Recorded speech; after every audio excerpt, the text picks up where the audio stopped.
বাংলাদেশে স্টারলিংক চালু নিয়ে ডক্টর ইউনূসের পোস্টে ইলন মাস্কের কমেন্ট। উত্তাল নেট দুনিয়া। সম্প্রতি বাংলাদেশে স্যাটেলাইট ভিত্তিক উচ্চগতির ইন্টারনেট সেবা স্টারলিংক চালুর বিষয়ে অন্তর্বর্তী সরকারের প্রধান উপদেষ্টা ডক্টর ইউনূস ভার্চুয়াল বৈঠকে কথা বলেছেন শীর্ষ মার্কিন ব্যবসায়ী ইলন মাস্কের সঙ্গে। ফ্যাসিস্ট হাসিনা যা পারেনি, নোবেল বিজয়ী অর্থনীতিবিদ ডক্টর মোহাম্মদ ইউনূস সেই অসম্ভব কাজগুলোকে একের পর এক বাস্তবে রূপ দিচ্ছেন। ইলন মাস্কের সঙ্গে সেই মিটিংয়ের পর প্রধান উপদেষ্টা এক্স অ্যাকাউন্টে সুখবর জানিয়ে লেখেন, মিস্টার ইলন মাস্কের সঙ্গে দারুণ এক বৈঠক হলো।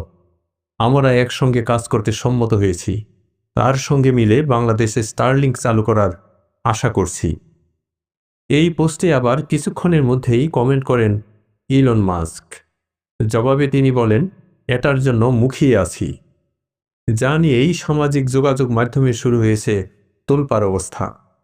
নেটিজেনরা ডক্টর ইউনূসকে প্রশংসার জোয়ারে ভাসাচ্ছেন। সুলতানা পারভিন নামের একজন সামাজিক মাধ্যমে লিখেছেন, ডক্টর ইউনূসের নেতৃত্বে এগিয়ে যাচ্ছে দেশ।